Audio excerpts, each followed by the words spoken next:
Pourquoi passe-t-on son temps à critiquer les autres, à parler derrière leur dos?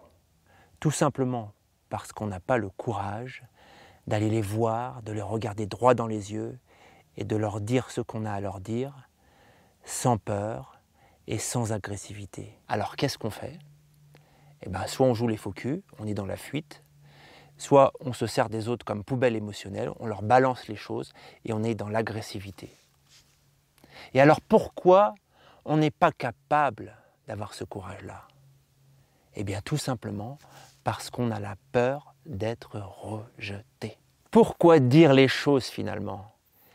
Tout simplement parce que nous sommes des êtres sociaux, des êtres relationnels, des êtres qui rentrent en interaction les uns avec les autres.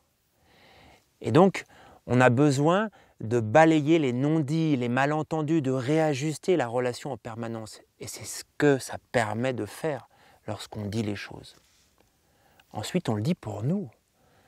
Parce que lorsqu'on garde les choses pour nous, c'est une énergie qui stagne. Et lorsqu'elle stagne trop longtemps, c'est les problèmes de santé qui arrivent. Et puis enfin, on le dit pour l'autre. Parce que s'autoriser à dire les choses, c'est libérer son interlocuteur et l'autoriser à lui aussi nous dire les choses.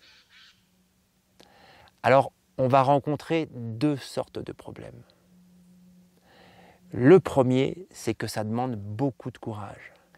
La deuxième chose, c'est qu'on a peur de blesser l'autre. Alors pour surmonter cette peur, il va falloir toujours revenir au pourquoi je dis les choses.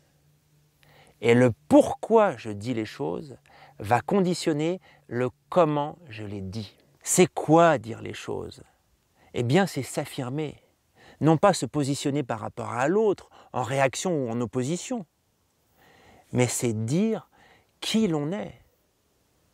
C'est donner son opinion en affirmant ses besoins, ses valeurs, ses ressentis, en osant questionner, faire des demandes, en se positionnant soi, ici et maintenant. Et dans cet état intérieur, je ne cherche ni à dicter la conduite de l'autre, ni à lui faire la morale, ni à l'utiliser pour me décharger émotionnellement. Je dis simplement les choses. Et je vais les dire à travers le tamis de 3 questions que je me pose à moi-même. Est-ce que ce que je dis, c'est vrai? Est-ce que c'est utile? Et est-ce que c'est bienveillant? Si je peux répondre oui à ces 3 questions, alors bingo, j'y vais. Dire les choses, libérer ma parole, c'est prendre le risque de libérer la parole de l'autre. Et donc, il faut être prêt à entendre en retour ce que l'autre a à me dire, prêt à l'écouter, prêt à l'accueillir.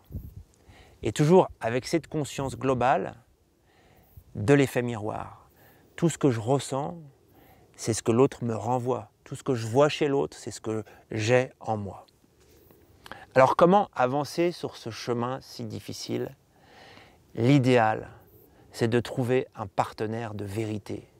Si vous n'en avez pas, faites cette demande à l'univers. Cherchez ce partenaire de vérité avec lequel vous pourrez tout dire et surtout le critiquer. Et pourquoi ça sera possible? Ça sera possible parce que justement la relation s'est construite sur cette vérité. À chaque fois que vous allez ressentir quelque chose de négatif envers ce partenaire, il va falloir le lui dire tout de suite. Non pas par SMS, non pas par mail, on envoie un petit mail et puis on coupe. Non, non, en face ou par téléphone, dites-lui. Et ça va être simple parce que comme la relation s'est construite sur cette vérité, le partenaire va vous accueillir, vous n'avez pas cette peur d'être rejeté. Et surtout, il faut que ça soit en réciproque, que lui aussi ait cette possibilité de vous dire les choses. En vous engageant sur ce chemin de vérité, vous vous engagez sur un chemin de liberté. La liberté d'être vous-même, où il n'y a aucune accumulation. Parce que à chaque fois que vous allez avoir envie de critiquer cette personne, tout simplement, vous allez le lui dire. Cette liberté nouvelle que vous découvrez avec lui, qui libère tant d'énergie, cette liberté d'être vous-même, vous allez l'étendre petit à petit avec tout votre entourage et avec tout le monde. Et ça va libérer de l'énergie, ça va libérer cette énergie qui permet d'avancer, qui permet de construire, qui permet d'être libre. Sur ce chemin de liberté, vous allez rencontrer des hauts et des bas. Quelquefois, ça sera très facile de dire les choses. Quelquefois, vous aurez la gorge nouée et ça mettra plusieurs minutes avant de sortir. Mais vraiment, ça vaut la peine. Bonne chance à vous. J'ai confiance en vous.